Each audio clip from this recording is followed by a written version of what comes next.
Et on a passé comme ça 6 mois, jusque début 41. Je connais pas le date. Et un jour, on nous vient dire, monsieur, vous êtes libre. Vous pouvez aller où vous voulez.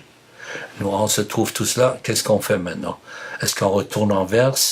Mon père décide, on retourne pas en Anvers, on retourne à Bruxelles. Voilà, on arrive à Bruxelles. Et à Bruxelles, on a trouvé rue Bodegem, près de la place à Naissance, on a trouvé un petit appart. En bas, je crois que c'était un charbonnier avec des charrettes, je m'appelle. Et voilà, on avait une grande chambre et une petite chambre. Tout se passait sur 2 pièces. Alors on vivait avec les 4 familles parce que je rigolais encore. Mon père travaillait le tailleur. Il achetait il achetait une noix qu'on cachait chez nous. Mais il a fait une petite grille en tout et il donnait à manger aux noix pour qu'elles viennent très grosses. Alors le roi, parfois, il fait « il fait c'était propriété, qu'est-ce que vous avez? Des animaux, rigolade comme ça. » Et puis mon père a tué le roi et on a eu à manger et tout. Bon, la vie continue, 41. Lui, qu'est-ce qu'il faisait? Il faisait tailleur. Il a repris son métier de tailleur. Mon père reprisait de tailleur, je voulais revenir là-dessus. Et même au 41, et puis je crois que c'était 41 qu'on est venu à Anvers, de date comme ça. Mon père travaillait, trouvait un peu de travail à gauche, à droite. Et moi j'allais à l'école, je m'appelle rue de Sigeton, c'est près de la rue d'Anderlecht. Et je rentrais dans une classe où il y avait 36 élèves, et là-dedans il y avait une section flamande. Et il y avait 5 flamandes, c'est-à-dire moi compris, et j'ai été 2e à l'examen, je trouvais ça pas mal. Et le seul qui m'a dit sale juif était un noir. C'est-à-dire, c'est un noir de Congo, que sa mère était blanche, mais lui était noir, lui il m'a insulté. Bon, il y avait une petite bagarre comme ça, mais le reste, il n'y avait pas de problème. Et on commençait à ce moment-là à porter les étoiles. Donc en 41. 41. Et à côté les gars où il y avait une pâtisserie, un boulanger qui s'appelle Brunel. Pourquoi je reviens là-dessus? Parce que chez lui, après, on était cachés. Qu'est-ce que je peux dire? Oh, la guerre, on peut porter l'étoile. Je portais l'étoile, on essayait de les cacher en marchant. C'était vexant, hein, les enfants, on nous regardait comme des bêtes. C'est-à-dire, ma jeunesse passait comme ça, toujours être sous la guette, au moins de petites choses, un soldat allemand qui peut passer. Mais bon, vous passiez à travers. Oui, non, on vivait, mais d'abord, tu étais marqué comme un bête, c'est-à-dire tout le monde te voyait. Et les gens ne savaient même pas eux-mêmes, parce qu'il n'y avait pas d'antisémitisme réel entre la population belgique, surtout à Bruxelles. Bon, tout passait très bien. Et puis, 42. La période commence de rafle. On entendait parler déjà avant ça des déportations? Non, on commençait... Il y avait eu quand même des Non, déportations. je voulais revenir sur quelque chose que les Allemands ont d'abord préparé. C'est-à-dire, ils envoyaient de feuilles de route pour se présenter. Et ça, les gens s'en rappelaient, c'est 600 familles juives qui sont parties d'Anvers et qui sont revenues. Ça fait, il y a beaucoup de gens qui se sont présentés. Et c'était le même train qui partait vers Auschwitz. Mais à ce moment-là, ça partait normalement par chose. Mais les gens, l'alarme commençait à aller, le train ne partait pas, et le train partait, mais on ne revenait pas. Et les gens commençaient La rumeur commençait à courir. Bon, on parlait, on dit où est-ce qu'on va. Non, attention, on ne savait pas qu'un camp de concentration existait. On savait seulement que c'était loin, on partait, et les gens, par instinct, on va se cacher, on va pas. Alors il y avait peut-être, à ce moment-là, peut-être une dizaine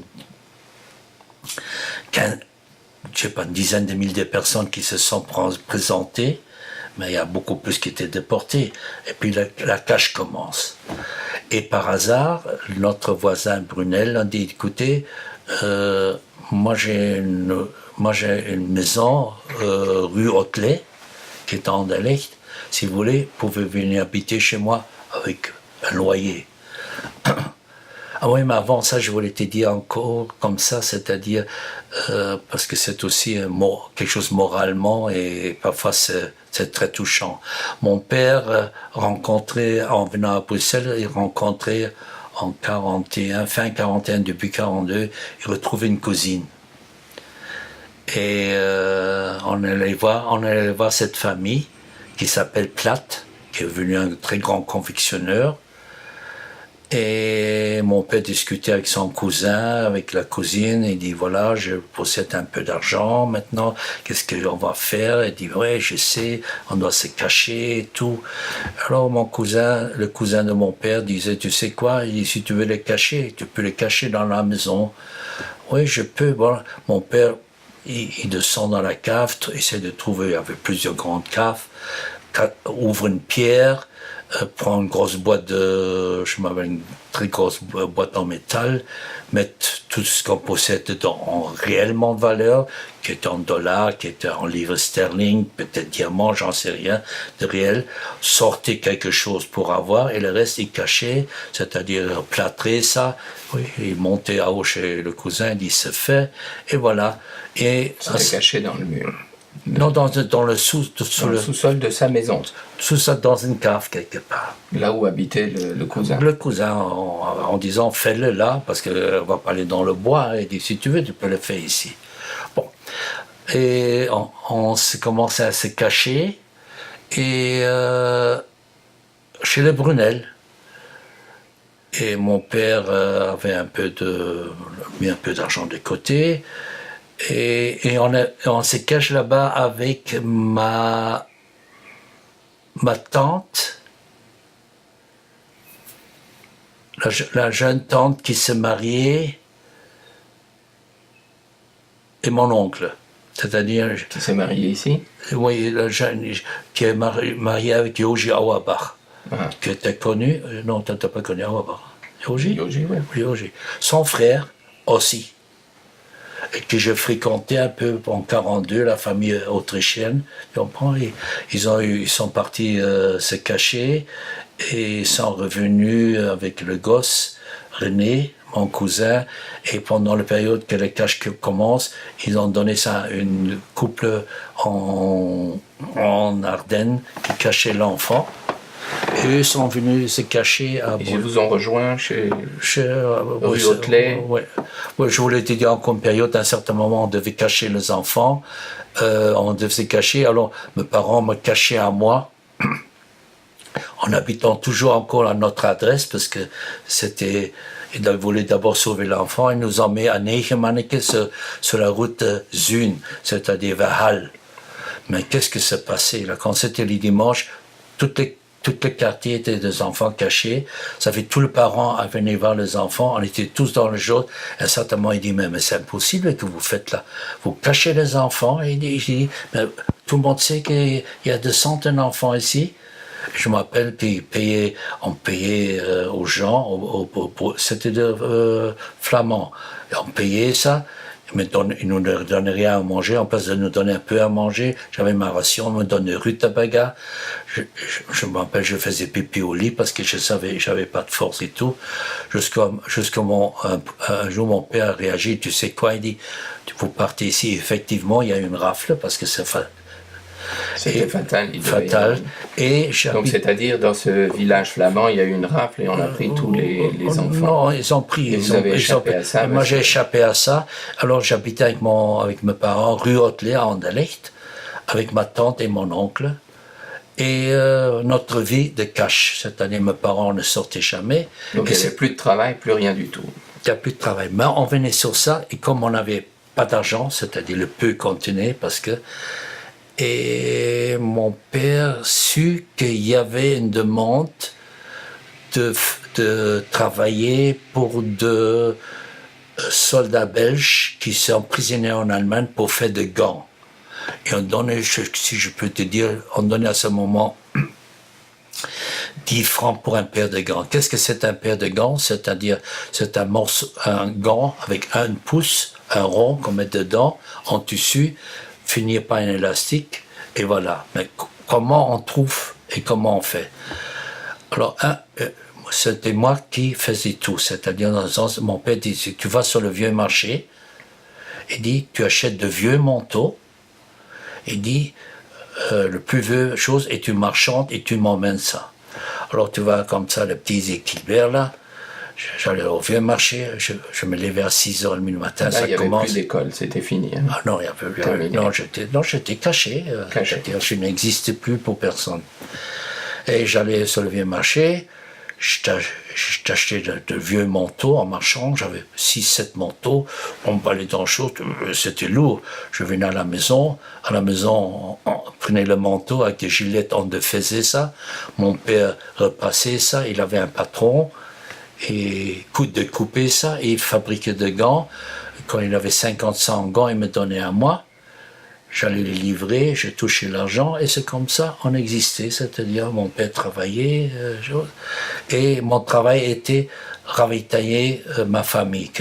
Quand je travaillais pas, c'était moi, comme j'étais un gamin qui n'était pas un danger d'être reconnu, parce qu'il y avait des rafles et tout, dans la rue et tout.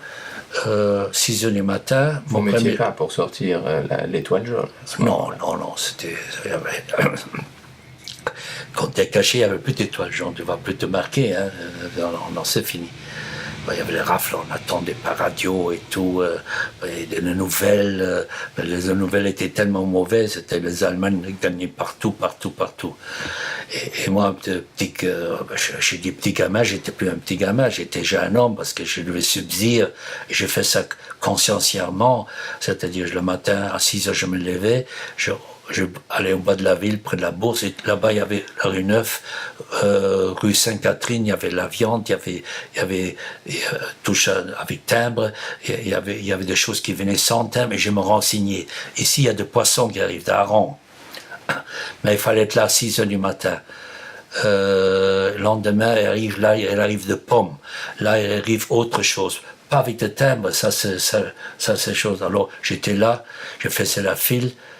Je recevais, parfois il y avait le stock qui était épuisé, je recevais un paquet de harengs, je courais vite à la main, je mettais ça de côté, je faisais une deuxième file pour avoir l'argent de poche pour moi. Alors j'emmenais ça à la maison, chaque jour de pommes, tout ce que le marché peut donner hors de circuit, avec l'argent que mon père me donnait, et un peu je faisais pour moi, pour m'amuser. Mais qu'est-ce que c'est amuser? Qu'est-ce que je faisais à ce moment-là? J'allais au cinéma. Je m'appelle, il y avait La Gaîté, qui était un théâtre, j'allais à La Gaîté à 11 ans. Ah bon? Ouais. On pouvait entrer à La Gaîté? Ouais, je me faisais passer plus. C'était 12-13 ans.